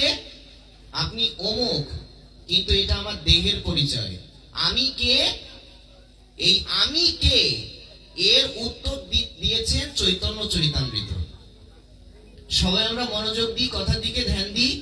জীবের স্বরূপ হয় কৃষ্ণের নিত্য দাস, কৃষ্ণের তটস্থা শক্তি ভেদাভেদ প্রকাশ। আমাদের দেহের পরিচয় অমুক বিশ্বাস, অমুক চক্রবর্তী, অমুক মজুমদার, অমুক ভট্টাচার্য, অমুক ব্যানার্জি, এগুলো দেহের পরিচয়। কিন্তু আত্মার পরিচয় কি? আত্মার পরিচয় হচ্ছে আমরা সবাই হচ্ছে গোবিন্দের নিত্য দাস। এইটাই হচ্ছে আমাদের আত্মার পরিচয়। সেই অনাদিকাল থেকে গোবিন্দের সঙ্গেই আমাদের সম্বন্ধ নিত্য। এই মা বাবা বলুন, আপনার স্ত্রীর কথা বলুন, আপনার পুত্রের কথা বলুন, এই জগতে আপনার সব থেকে আপন মানুষ হলেও তার সঙ্গে আপনার সম্বন্ধ ওই শ্মশান পর্যন্ত। শ্মশানের বাইরে আপনার যত বড় আপন লোক হোক, শ্মশানের বাইরে মৃত্যুর পরে আপনার সঙ্গে কেউ যেতে পারবে কি? কেউ যেতে পারবে না। এই জন্য মানুষকে বলা হচ্ছে অশাশ্বতানি গাত্রানি বিভাবা নৈবা শাশ্বতঃ নিত্যম সন্নিহিত মৃত্যুম কর্তব্য ধর্ম সংগ্রহ। ব্যাস সংহিতায় ভগবান ব্যাস নারায়ণ বলছে, মানুষ যতদিন জীবিত আছো ধর্ম সংগ্রহ করো। যেমন টাকা পয়সা সংগ্রহ করলে ব্যাংক ব্যালেন্স বেড়ে যায়, ঠিক তেমন তুমি ধর্মের আচরণ করো। সাধু সঙ্গ করো, সৎসঙ্গ করো, ভাগবত পাঠ শোনো। যদি এগুলো করতে পারো, তোমার পরলোকের ব্যাংক তোমার ভর্তি হয়ে যাবে, পরলোকে তোমার শান্তি হবে। এই জন্য সাধু সঙ্গ ছাড়া, ভাগবত কৃপা ছাড়া, ভাগবত কথা ছাড়া, হরিনাম ছাড়া, ভগবত কৃপা ছাড়া ইহলোকেও সুখ পাবো না, পরলোকেও সুখ পাবো না। ন ইহা লোকায় পার লোকায় বাহিতা ত্যজা দুর্জন সংসর্গম ভজো সাধু সমাগমম গুরু পুণ্য মহারত্নম স্মরম নিত্যম অনিত্যতাম। গরুর পুরাণ বলছেন এই জন্য মানুষ সাধু সঙ্গ করো, ভাগবত পাঠ শোনো, তবেই তুমি মৃত্যুর পরে পরম গতি লাভ করবে। মৃত্যুর পরে তোমার সদ্গতি হবে, তোমার কোন স্বর্গ নরকে যেতে হবে না, তুমি সোজা ভগবানের ধামে পৌঁছে যাবে, তুমি ভগবানের চরণে চলে যাবে। এই জন্য এই কলিযুগে যারা মালা তিলক পড়েছে, এই কলিযুগে যারা সদ্গুরুদেবের নিকট থেকে দীক্ষা লাভ করতে পেরেছে, তারা যদি গুরুদেবের আনুগত্যে চলতে পারে, যদি আপনি সদ্গুরুদেব পান, সদ্গুরুদেব পেয়ে যদি সদ্গুরুদেবের আদেশ মতো চলতে পারেন, যদি আপনি মালা তিলক ধারণ করতে পারেন, তাহলে আপনার যদি অন্য কোনো পাপও থাকে, আপনার ওই পাপকে ভগবান ক্ষমা করে দিয়ে আপনার কোনোদিন নরক গতি হবে না, আপনার কোনোদিন নরকে যেতে হবে না, আপনার কোনোদিন আপনার সেই জঙ্গলে গিয়ে, নরকে গিয়ে আপনার সেই দুঃখ যন্ত্রণা কষ্ট আপনাকে ভোগ করতে হবে না। আপনি মৃত্যুর পরে সারা জীবন যে গুরুদেবের আদেশ অনুযায়ী চলেছেন, মৃত্যুর পরে সেই গুরুদেবের আনুগত্যেই আপনি ভগবানের সেবা করতে পারবেন। এই জন্য এই হচ্ছে আমাদের রাস্তা। তো শ্রেষ্ঠ সাত্বিক ভক্তি হচ্ছে আমি হরির দাস, এই হচ্ছে আমার আত্মার পরিচয়, এইটাই হচ্ছে আমাদের আসল পরিচয়। আর এই যে আমি পরিচয় দিচ্ছি আমি অমুক, আমি তমুক, এগুলো সব মৃত্যুর সঙ্গে সঙ্গে এই জগতেই পড়ে থাকবে, তাই কি না? সব পরিচয় আপনার যত বড় আপন লোক হোক, আপনার মা, আপনার বাবা, আপনার স্ত্রী, আপনার পুত্র, আপনার আত্মীয় স্বজন, সব এই জগতেই পড়ে থাকবে, কিন্তু আপনাকে একাই যেতে হবে সেই পরলোকে। যখন আমি একা এসেছিলাম, জন্ম যখন হয়েছিল, তখন কি আমার সঙ্গে 10-20 জন এসেছিল নাকি একাই এসেছিলাম? আর যখন যেতে হবে তখনও একাই যেতে হবে। এই জন্য মনুসংহিতা বলছেন একঃ প্রজায়তে জন্তু একরেব প্রলীয়তে একানুভুঙ্ক্তে সুকৃতিনাম দুষ্কৃতি নামে বাচা। একাই এসেছি, একাই যাব। এই জন্য ভক্তগণ কারোর উপর নির্ভর করবেন না যে আমার ছেলে আমাকে উদ্ধার করবে, আমার ছেলে ভক্ত হয়েছে তো কি আমার ভজন করা লাগবে না, সঙ্গে সঙ্গে ভজনের চরণে অপরাধ হয়ে যাবে।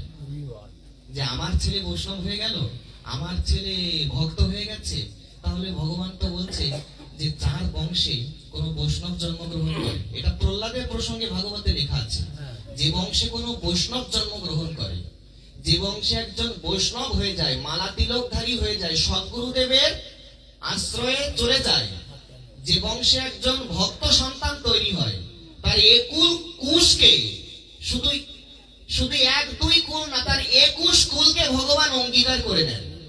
কিন্তু এই কথা চিন্তা করে যদি মা বাবা মনে করে তাহলে আমার আর ভজনের প্রয়োজন নেই, আমার ছেলেই আমাকে উদ্ধার করবে, এইটা চিন্তা করলে ভজনের চরণে অপরাধ হয়ে যাবে। কারণ আমার আলস্য প্রকাশ পেল, আমার ছেলে ভজন করলেই হয়ে যাবে। আচ্ছা, আপনার খাওয়াটা অন্য কেউ খেয়ে দিলে আপনার পেট ভরবে? আমার খাওয়াটা আমার নিজেকেই খেতে হবে কিনা? এই জন্য যার যার ভজন তাকে নিজেকেই করতে হবে, তার ভজন করে তাকে নিজেকেই উদ্ধার হতে হবে। ছেলের জন্য কিংবা অন্য কারোর জন্য ভজন না করে আলস্য করা যাবে না, তাহলে ভজনের চরণে অপরাধ হয়ে যাবে। জীব গোস্বামী ব্যাখ্যা করেছেন ভক্তি সন্দর্ভে, আলস্য প্রকাশ পাবে। এই জন্য নিজের উদ্ধারের চিন্তা নিজেকেই করতে হবে, এইটাই হচ্ছে ভক্তের পরিচয়। কারোর জন্য বসে থাকা যাবে না, কারোর জন্য অপেক্ষা করা যাবে না, নিজের উদ্ধারের চিন্তা নিজেকেই করতে হবে। আগে নিজের উদ্ধারের চিন্তা, নিজের কল্যাণ করতে হবে, তারপরেই জগৎ কল্যাণ করতে হবে। কারণ যিনি নিজের কল্যাণ করতে পারেন না, তিনি কখনো অন্যের কল্যাণ করতেও পারেন না। এই জন্যই চৈতন্য চরিতামৃত বলছেন, ভারত ভূমিতে মনুষ্য জন্ম হইল যার, জন্ম সার্থক করি কর পর উপকার। বলছেন যে আগে নিজের জন্মকে সার্থক করো। কিভাবে? হরি ভজন করি, গোবিন্দের ভজন করে, মহাপ্রভুর ভক্ত হয়ে, রাধারানীর ভক্ত হয়ে, গুরুদেবের আশ্রয় নিয়ে, গুরুদেবের দীক্ষিত হয়ে, মালা তিলক পরিধান করে, ভক্ত হয়ে, বৈষ্ণব হয়ে আগে নিজের জীবনকে শুদ্ধ করো। নিজের পাপিষ্ঠ পাপময় জীবন থেকে আগে নিজেকে শুদ্ধ করো, পবিত্র করো। আগে নিজের কল্যাণ করো, নিজের মঙ্গল করো। এইভাবে গুরু কৃপায়, গুরু শক্তিতে বলিয়ান হয়ে যখন তুমি নিজের কল্যাণ করতে পারবে, তোমার শুধু তখন নিজের কল্যাণ হবে না, তুমি সমস্ত বিশ্ব জগতের কল্যাণ করতে পারবে। এই জন্য ভক্তের এমন মহিমা। এই জন্য ভক্তগণ, কিছু কিছু প্রসঙ্গ আমাদের একটু বুঝতে হবে। দেখুন, আমাদের অনেকের প্রশ্ন থাকে, সবাই আমরা মনোযোগ দিই। আপনাদের এখানে এসে খুব আনন্দ হচ্ছে যে আপনারা এত শীতের মধ্যেও আপনারা যে এত মনোযোগ দিয়ে পাঠ শুনছেন, এমনটা সব জায়গায় পাওয়া যায় না। অনেক জায়গায় ভক্তগণ অস্থির হয়ে ওঠে, অশান্ত হয়ে যায়, কথাবার্তা বলে, কিন্তু আপনাদের এখানে এসে একটা শান্তি পাচ্ছি। আপনাদের এখানের পরিবেশটাই আলাদা। এই যে আপনারা শান্ত হয়ে এই এত শীতের মধ্যেও আপনারা সমস্ত কাজ ফেলে রেখে আপনারা যে ভাগবত কথা শোনার জন্য ছুটে এসেছেন, এইটাই সব থেকে বড় প্রমাণ যে ভগবানের অনন্ত কৃপা আপনাদের উপর বর্ষিত হয়ে গেছে। এইটাই সব থেকে বড় প্রমাণ। আপনাদের প্রত্যেকের উপর ভগবানের অশেষ কৃপা আছে, অশেষ অশেষ অশেষ কৃপা। নাহলে এই শীতের মধ্যে আপনারা কেন আসবেন? ভগবানই কৃপা করে এখানে এনেছে ভাগবত কথা শুনে জীবনকে পবিত্র করার জন্য। এই জন্য দেখুন, অনেকের প্রশ্ন থাকে যে ভক্তও তো ভক্তি করছে, তো ভক্তি করে ভজন করে ভক্তেরও তো মৃত্যু হয়, আবার যে ভজন করে না, ভক্তি করে না, তারও তো মৃত্যু হয়। তাহলে ভজন করে লাভ কি? অভক্তেরও মরতে হচ্ছে, ভক্তেরও মরতে হচ্ছে, তাহলে ভক্তি করে লাভ কি? প্রশ্ন থাকে কিনা অনেকে। দেখুন, এখানে এই বিষয়টা বুঝতে হবে।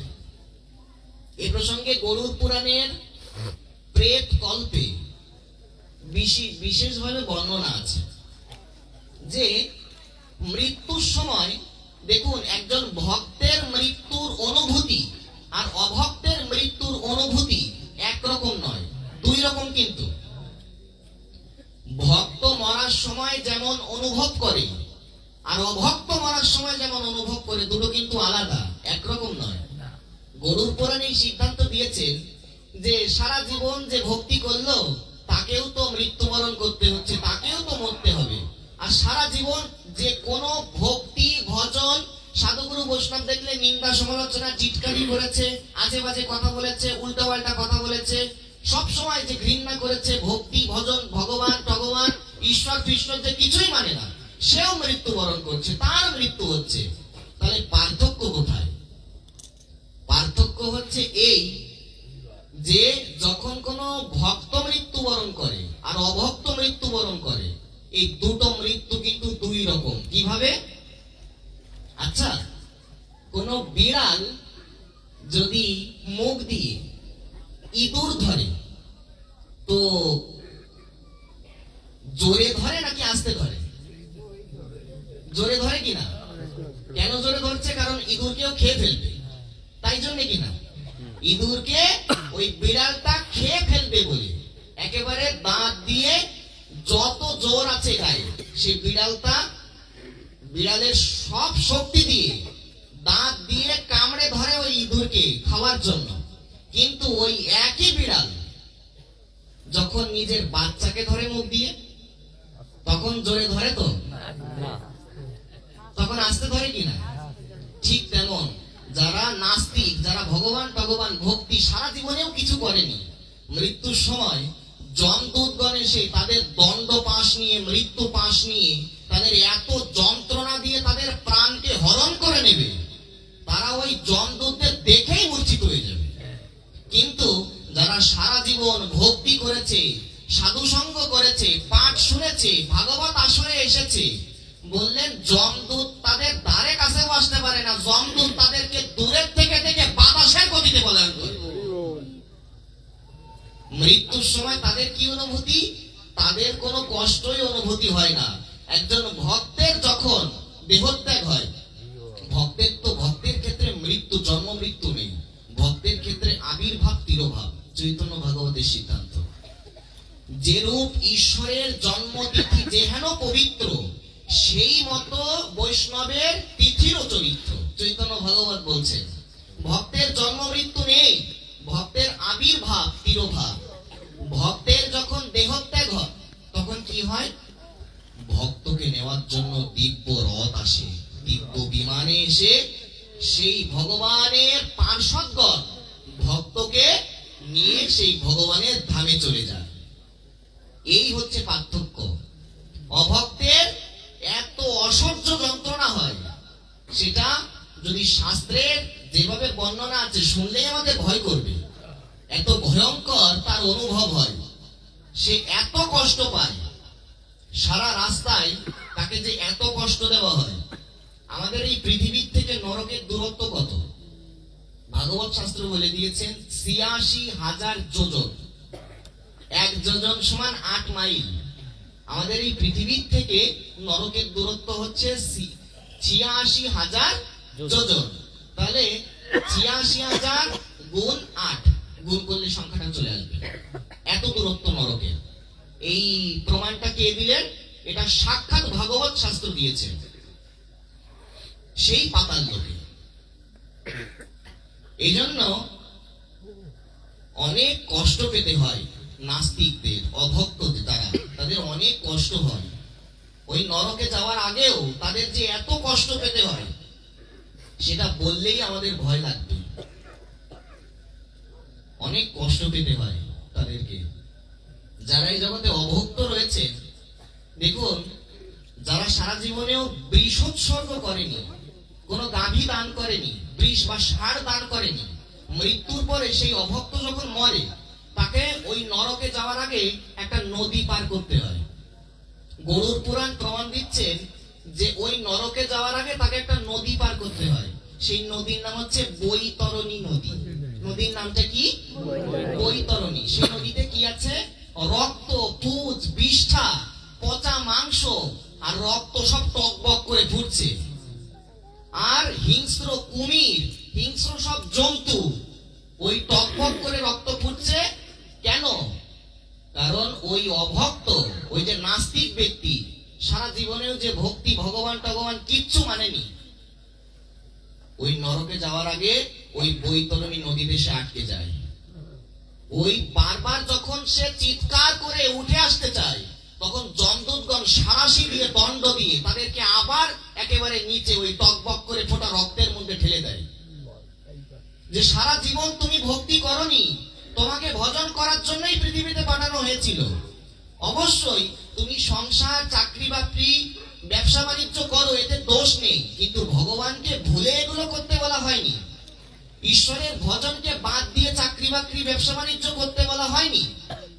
চাকরি বাকরি, ব্যবসা বাণিজ্য, সংসার, এই সংসারের মধ্যে থেকেও ভগবানকে পাওয়া যায়। ভগবানের ভজনকে, ভগবানের সেবাকে সঙ্গে নিয়ে, ভগবানের সেবা বাদ দিয়ে নয়। সারা জীবনেও তুমি যে ভক্তি করনি, ভগবানের নামে নিন্দা করেছো, ভগবানকে মাননি, ভগবানকে অবিশ্বাস করেছো, মাননি, এখন ভোগ করো যন্ত্রণা। ওই বৈতরণী নদীতে তারা আটকে যায়। যারা বৃষোৎসর্গ করেনি, কোনো সার দান করেনি, তখন তারা ওই বৈতরণী নদী সহজে পার হতে পারে না, অনেক সময় লেগে যায়। কিন্তু যারা বেঁচে থাকতে বৃষোৎসর্গ করেছে, সার দান করেছে, বললেন তখন ওই বৈতরণী নদীতে যখন সেই আত্মা পৌঁছায়, যমদূতগণ যখন নিয়ে যায়, এই সবগুলো কথা কিন্তু আমার নয়, এই সবগুলো কথা কিন্তু গরুর পুরাণের, একটাও আমার কথা নয়, সব শাস্ত্রের কথা। গরুর পুরাণে এই বর্ণনাগুলো দিচ্ছেন। শাস্ত্র সব অভ্রান্ত, কারণ শাস্ত্রে যা যা লেখা আছে এগুলো সব ভগবানেরই উপদেশ, ভগবানই মুনি ঋষিদের দিয়ে জগতের মঙ্গলের জন্য এগুলো লিখিয়েছেন। যদি প্রশ্ন আসে যে শাস্ত্র যদি আমরা না মানি তাহলে কি মৃত্যুর পরে সদ্গতি হবে, বলছেন না। কেন? কারণ এই বাংলাদেশে একজন সুনাগরিক হয়ে থাকতে হলে এই বাংলাদেশের আইন কানুন, কনস্টিটিউশন, সংবিধান আমাদেরকে মানতে হবে কিনা? অবশ্যই মানতে হবে। এই জন্য সনাতনী হিসেবে পরিচয় দিতে গেলে, সনাতন ধর্মের লোক হতে গেলে, হিন্দু ধর্মের বলে পরিচয় দিতে গেলে এই সনাতন ধর্মের শাস্ত্ররূপী আইনকে মানতে হবে, তবেই আমরা সনাতনী এবং হিন্দু হতে পারবো। এই জন্য বলছেন যারা ওই বেঁচে থাকতে বৃষোৎসর্গ করেছেন ওই বৈতরণীতে তাদের জন্য একটা নৌকা প্রস্তুত হয়ে যায়, তারা তখন সহজেই বৈতরণী নদী পার হয়ে তারপরে সেই নরকে প্রবেশ করে। যাই হোক, এত ভয়ঙ্কর বর্ণনা, অভক্তর মৃত্যু সত্যি অত্যন্ত ভয়ানক। গরুর পুরাণ তার প্রমাণ দিয়েছে। এই জন্য ভক্তের কোনো চিন্তা নেই। যদি একবার এই জন্মে উপলব্ধি করা যায় যে গোবিন্দ আমাকে গোবিন্দের সেবার জন্য পাঠিয়েছে পৃথিবীতে, সংসারের মধ্যে থেকেও আমি যেন তাকে না ভুলে যাই, আমি সংসারের মধ্যে থাকলে আমার মনটা যেন আমি মহাপ্রভুর চরণেই রাখতে পারি, গোবিন্দের চরণেই যেন আমরা মনটা দিতে পারি। ময়ি এব মনো অধ্যাত্ম ময়ি বুদ্ধি নিবেশয়। গোবিন্দ বলছেন তুমি কিচ্ছু দিতে পারো না, তোমার কিচ্ছু দিতে হবে না। আমাকে টাকা পয়সা, ওই চিনি বাতাসা কিচ্ছু দিতে পারো না, বললেন কিচ্ছুই দেওয়া লাগবে না, শুধু তোমার মনটা আমাকে দাও। এই কথার পরেও দেখুন আমরা মনটা অদ্যাবধি আজও পর্যন্ত মনটা আমরা গোবিন্দকে দিতে পারলাম না। মনটা কাকে দিলাম? স্ত্রীকে দিলাম, নিজের স্ত্রীকে দিলাম মনটা। মনের সব থেকে বড় জায়গায় স্ত্রীর, পুত্রের, পরিবারের লোকের, আত্মীয় স্বজনের। কিন্তু ওই মনের সব থেকে বড় স্থান হওয়া উচিত ছিল গোবিন্দের। সেই গোবিন্দকেই ভুলে গিয়ে আর জগতে যারা সবাই মরে যাবে, সবাই ধ্বংস হয়ে যাবে, সবাই মৃত্যুবরণ করবে, সেই শ্মশান পর্যন্ত, শ্মশানের বাইরে কেউ আমার সঙ্গে যাবে না। মৃত্যুর পরে আমার হাতটা কে ধরবে, মৃত্যুর পরে আমার কি গতি হবে, এই বিষয়গুলো নিয়ে যদি আমরা চিন্তা না করি তাহলে আমরা কিভাবে এগোবো বলুন? এই জন্য আমাদের বিবেক জাগ্রতর জন্যই ভাগবত কথা, এই ভাগবত আসরে এসে আমাদের মধ্যে একটু যেন পরিবর্তন আসে। আমাদের ভাগবত পাঠে এসে ভাগবত কথা শুনে আমাদের মধ্যে যেন একটু পরিবর্তন আসে। যদি আমরা পরিবর্তন হতে পারি, ভাগবতের এই কথাগুলো যদি আমরা মানতে পারি, আমরা অবশ্যই ভগবানের কৃপা লাভ করতে পারবো। দেখুন, এখন আমরা বেশিক্ষণ আপনাদের কষ্ট দেব না, কয়েকটা কথা বলেই আমরা বিশ্রাম রাখবো। দেখুন, অনেক জায়গায় দেখি এবং এই কথাটা মনে হয় অধিকাংশ জায়গায় বলার মতো, যখন প্রসাদ পেতে আমরা বসি তখন আমরা বাম হাত দিয়ে জল পান করি কিনা? কিন্তু শাস্ত্র কি বলছে? বাম হাত দিয়ে জল পান করতে নেই। হরিভক্তি বিলাস বলছেন যে বাম হাতে যদি জল পান করা হয় সেটা মদ্যপান তুল্য হয়। মদ্যপান মানে মদ পানের মতন পাপ হয়। এই জন্য এই জিনিসটা দেখি অধিকাংশ জায়গায়। কত জায়গায় বলবো বলুন? অনেক জায়গায় দেখি। আবার এমনও হয়েছে যে পাঠে বলেছি, বলার পরে দেখছি তাই করছে। শুনলো যে আমি শাস্ত্রের সেই প্রমাণটা দিয়ে বললাম যে আচ্ছা এটা কেন করলো, শোনার পরেও ওই যে দীর্ঘদিনের অভ্যাস, ওই জন্যই করে ফেলেছে, ভুল করেই করে ফেলেছে, হয়তো ইচ্ছা করে করেনি, ভুল করেই করে ফেলেছে। এইগুলো ছোটবেলা থেকেই মা বাবা যদি এগুলো শাস্ত্রের ঠিক ঠিক এই আচরণ করতে পারে, সন্তানও মা বাবাকে দেখা দেখি সন্তানও কিন্তু এই ধর্মীয় সদাচার গুলো শিখে যাবে। মা বাবাকে যদি দেখে যে আমার মা বাবা কখনো বাম হাত দিয়ে জল পান করে না, তখন বাচ্চাও কখনো, সন্তানও কখনো বাম হাত দিয়ে জল পান করবে না। বাচ্চাটাও যখন দেখবে মা বাবা ডান হাত দিয়ে জল পান করছে, বাচ্চাটাও দেখা দেখি ডান হাত দিয়ে জল পান করবে। এই জন্য আমাদের সনাতনীদের জলপান করার বিধি হচ্ছে ডান হাতে। একটা সদাচার, সদাচারের প্রসঙ্গ কেন বলতে চাই না, বললে আবার অনেকে কষ্ট পায়, কিন্তু তারপরেও আমাদের তো একটু পরিবর্তন আসা প্রয়োজন। ভাগবত মানে কি? জাগরণ, বিবেকের জাগরণ, পরিবর্তন, মানুষের মধ্যে আচরণের পরিবর্তন, স্বভাবের পরিবর্তন। একটু সময় লাগবে, একটু দেরি হবে, কিন্তু একটু চেষ্টা করতে হবে যাতে স্বভাবটা, আচরণটা পরিবর্তন হয়। এজন্য ডান হাতেই জলপান করতে হয়, একটা বিষয়। 2 নাম্বার বিষয় হচ্ছে এই যে খুব একটা দুঃখের বিষয় হলো এই, অন্য ধর্মে যদি দেখা যায় অধিকাংশই নর নারী, স্ত্রী পুরুষ, তারা যতই ঠান্ডা পড়ুক, যতই শীত পড়ুক, তারা ওই ভোরে উঠে তারা কিন্তু সৃষ্টিকর্তাকে ডাকার জন্য প্রার্থনালয়ে চলে যাচ্ছে। অন্য ধর্মের লোক যাচ্ছে কিনা? কিন্তু আমাদের হিন্দুদের কি কর্তব্য? আমরা অধিকাংশই হিন্দুরা তখন ঘুমিয়ে থাকি, থাকি কিনা? কারণ আমরা ঘুমাচ্ছি রাত 12টা, 1টা, 2টোর দিকে, উঠতেও কষ্ট হয়ে যাবে। কিন্তু জীবনের প্রকৃত নিয়মটা কি? জীবনে যদি রুলস এন্ড রেগুলেশন না থাকে, জীবন তো অগোছালো, এলোমেলো হয়ে যায়। Early to bed, early to rise, সকাল সকাল ঘুমানো, সকাল সকাল ঘুম থেকে ওঠা, এইটাই হচ্ছে নিয়ম। কিন্তু আমরা উল্টোটা করি। সেই 12টা, 1টার দিকে, 2টো, 3টের দিকে আমরা অনেকে ঘুমাই। এবার 9টা, 10টার আগে আমরা উঠতে পারি না এখন থেকে, তাই কিনা? কিন্তু আমাদের হিন্দুদের কর্তব্য কি ছিল? আজ আমরা এগুলো জানি না বলে, এগুলো আমরা শুনি না বলে আমাদের হিন্দুরা জনে জনে দিন দিন হিন্দুদের ধর্মান্তরিত সংখ্যা বেড়ে যাচ্ছে, প্রচুর পরিমাণে ধর্মান্তরিত হচ্ছে। শুধু আমরা এই ভাগবত পাঠের দ্বারা, আমরা এই জন্য প্রচুর পরিমাণে ভাগবত পাঠের আয়োজন প্রয়োজন, প্রচুর পরিমাণে ভাগবত কথার প্রয়োজন, যাতে সমাজের কল্যাণ হয়, সমাজের মধ্যে বিবেক জাগ্রত হয়। কারণ এই কথাগুলো অন্য কোথাও পাওয়া যায় না, একমাত্র ভাগবত আসরেই পাওয়া যায়। আচরণ পরিবর্তনের কথা, বিবেক জাগরণের কথা। এই জন্য সনাতনীদের কর্তব্য কি?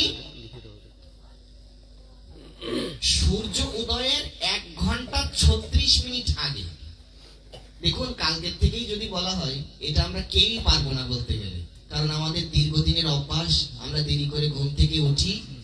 এই জন্য একটু যদি চেষ্টা করেন, অসম্ভব কি চেষ্টা? আচ্ছা, মানুষ যদি কিছু চেষ্টা করে, অসম্ভব কোনো কিছু?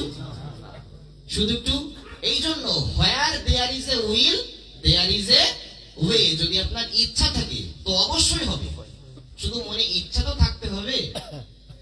তবে 2টো বিষয়, একটা হচ্ছে যোগ, যোগ বা ভক্তি বা ভজন, আর আরেকটা হচ্ছে ভোগ। দেখুন শব্দ দুটো লক্ষ্য করুন, একটা হচ্ছে যোগ আর একটা হচ্ছে ভোগ। ভোগ। এই 2টো বিষয় যদি নিজের মনের থেকে না আসে, ও হাজার চেষ্টা করেও কাউকে কিছু কাজ হবে না। আপনি যতই তাকে জ্ঞানের উপদেশ দেন, হাজার চেষ্টা করেও আপনি তাকে পরিবর্তন করতে পারবেন না। এই জন্য যদি ত্যাগের বাসনা আসে, তো ভেতর থেকে আসতে হবে, বাইরে দেখালে হবে না। ভেতর থেকে ত্যাগ হয়ে যাক। আমি যে ত্যাগ করেছি, এটা আমার ভেতর থেকে ত্যাগ হোক। আমি যে ভোগ করব না, আমার ভেতর থেকে, মনের থেকে, একেবারে হৃদয় থেকে ত্যাগ হয়ে যাক। সেটাই প্রকৃত ত্যাগ, সেটাই প্রকৃত ভজন। আর এই যে যোগ এবং ভোগ, এই যে ভজনটা, মানুষকে যতই আপনি জ্ঞানের উপদেশ দেন, যতই আপনি ভাগবতের কথা বলেন, কিন্তু তার যদি নিজের ওইটা আচরণ করার ইচ্ছা না থাকে, আপনি হাজার কেন 1 কোটি কথা বলেও তাকে পরিবর্তন করতে পারবেন না। এটা নিজের মনে আগে নিজেকে বোঝাতে হয় যে আসলে আমার আচরণটা শুদ্ধ হচ্ছে না, আমার ভজন হচ্ছে না, আমার ভক্তি হচ্ছে না। যে জন্য পৃথিবীতে আসলাম, আমি সেই কারণটাই ভুলে গেলাম।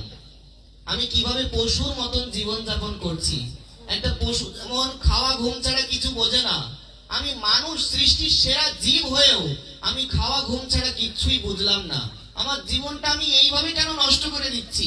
আমার জীবনটা এইভাবে কেন আমি ব্যর্থ করে ফেলছি? এই বিবেকটুকু ভেতর থেকে আসা প্রয়োজন, নইলে হাজার কথা বলেও। আচ্ছা, পাথরে যদি আপনি ঢেলা ছুঁড়ে মারেন, তাহলে ওই ঢিলা ওই নিজেই ঢিলা ভেঙে যায়। পাথরের কিছু হয় কি? আপনি একটা পাহাড়ে আপনি একটা মাটির দলা ছুঁড়ে মারলেন, পাহাড়ের কিছু হয় কি? পাহাড়ের কিচ্ছু হয় না, মাটির দলাটাই ভেঙে যায়।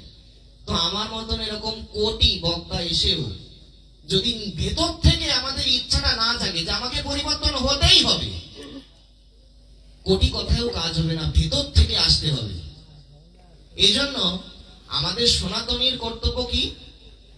সনাতনীর কর্তব্য হচ্ছে এই যে স্কন্দ পুরাণ জানিয়ে দিয়েছেন সর্বশেষ সকাল 6টা।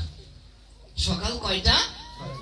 সবাই জোরে বলি, সকাল 6টার মধ্যে প্রত্যেক হিন্দুর, প্রত্যেক সনাতনীর স্নান করা শাস্ত্রীয় বিধান। সকাল কয়টার মধ্যে? 6টার মধ্যে। এটা এমন তেমন কঠিন কিছু কি? কিন্তু এখন মনে হবে এখন শীতকাল, বরফের মতন ঠান্ডা জল, যাদের বাড়িতে টিউবওয়েল আছে, নলকূপ আছে, একটু যদি কলে চাপ দেন ও গরম জল বেরিয়ে আসবে। আসে কিনা গরম জল? তো একটু চেষ্টা করুন, একবারই তো আমাদের হবে না, একটু চেষ্টা করুন। সকাল 6টার মধ্যে ঘুম থেকে উঠে, শুধু ঘুম থেকে না, 6টার মধ্যে স্নান সেরে ফেলার কথা বলা হচ্ছে। সকাল 6টার মধ্যে স্নান সেরে ফেলা, এটা স্কন্দ পুরাণ, এই সনাতনীদের এই বিধান। মা বাবাকে আগে শুরু করতে হবে।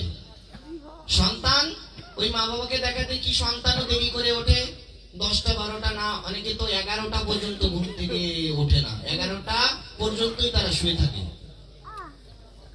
এটা শাস্ত্রীয় বিধান নয়। সকাল 6টার মধ্যেই স্নান সেরে ফেলতে হয়। মা বাবাকে শুরু করতে হবে দেখা দেখি, ও বাধ্য হয়ে দেখা দেখি সন্তান এগুলো শিখে যাবে। এই জন্য একটু চেষ্টা করুন, কালকের থেকেই কষ্ট হয়ে যাবে, একটু চেষ্টা করুন, আপনারা অবশ্যই পারবেন। আপনাদের মুখের দিকে তাকালে মনে হয় আপনাদের যত শ্রদ্ধা, আপনাদের যত মনোযোগ, এটা তো সব জায়গায় পাই না। আপনাদের আশীর্বাদে বিভিন্ন জায়গায় বাংলাদেশের বিভিন্ন প্রান্তের ভক্তগণ তো একটু সেবার সুযোগ দেওয়ার জন্য একটু ডেকে পাঠায়। আপনারাও তো একটু নগরকান্দার বাসী ভক্তগণ, আপনারাও তো একটু আহ্বান করেছেন, আপনাদের চরণের নিচে আসার সৌভাগ্য হয়েছে। তো আপনাদের এখানে এসে আপনাদের মুখের দিকে তাকিয়ে বুঝতে পারছি আপনাদের শ্রদ্ধা আছে, আপনাদের ভক্তি আছে, এবং আপনাদের দ্বারাই হবে, আপনারাই পারবেন। শুরু করুন সকাল 6টা থেকে, 6টার মধ্যে স্নান সেরে ফেলার, ডান হাত দিয়ে জল পান করার, এবং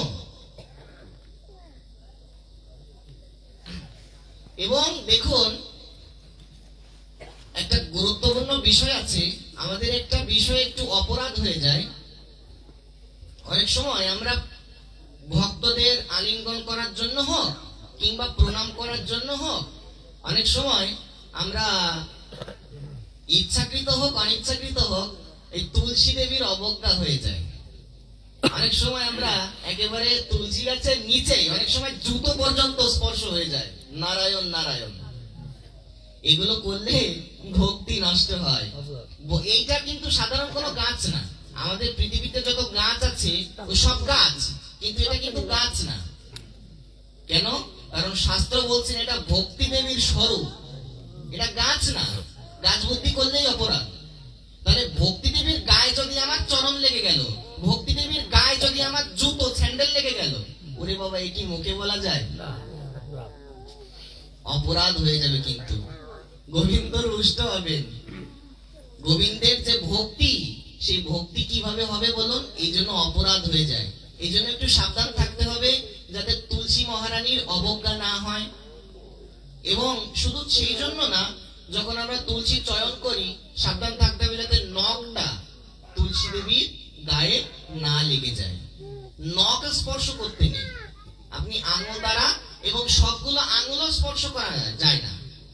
শুধুমাত্র মধ্যমা এবং বৃদ্ধাঙ্গুষ্ঠ, 5টা আঙুল, এটা বৃদ্ধাঙ্গুষ্ঠ, এটা তর্জনী, এটা মধ্যমা, এটা অনামিকা, এটা কনিষ্ঠা।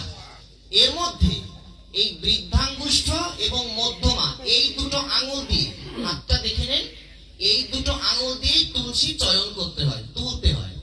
আমরা অনেক সময় বলি তুলসী ছিঁড়ে নিয়ে আসলাম, অপরাধ হয়ে যায়।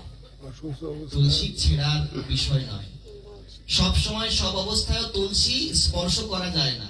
অশৌচ অবস্থায় কেউ মারা গেল, জননা শৌচ মরণা শৌচ, মায়েদের যে রজস্বলা হয়, সেই সময় তুলসী স্পর্শ করতে নেই, বিগ্রহ স্পর্শ করতে নেই। এই জন্য ওই বিষয়গুলো অনেক বিস্তারিত বললে অনেক কিছু হয়ে যাবে। এই জন্য একটু সাবধান থাকতে হবে যাতে আমাদের তুলসী মহারানীর অবজ্ঞা না হয়। তারপরে আরেকটা বিষয় ভক্তগণ, কেউ কষ্ট পাবেন না, কিছু মনে করবেন না।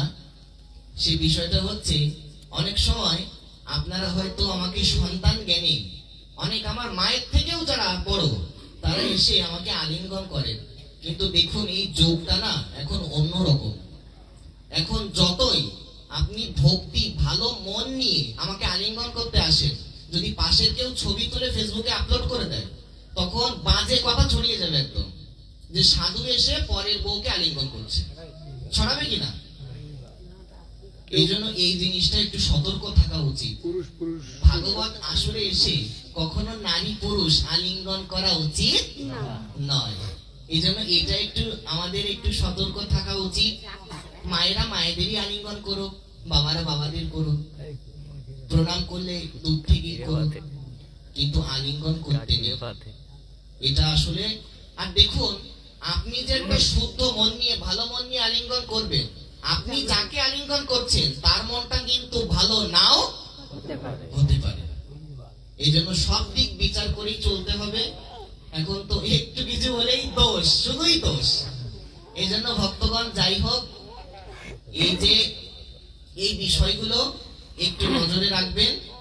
এবং যেই গৃহস্থ এমন অপূর্ব তার যে উদ্যোগ, এই ভাগবত কথার অপ্রাকৃত পরম মঙ্গলময় আয়োজন যেই গৃহস্থের, তার দীর্ঘায়ু কামনায় এবং তার সার্বিক মঙ্গল কামনায়, তার পরম মঙ্গল কামনায়, তার শুদ্ধ ভক্তি কামনায়, এবং শুধু এই গৃহস্থের নয়, জগতের সবার মঙ্গল কামনায় আসুন আমরা হাত উঁচু করে 3 বার একটু হরিনাম উচ্চারণ করি।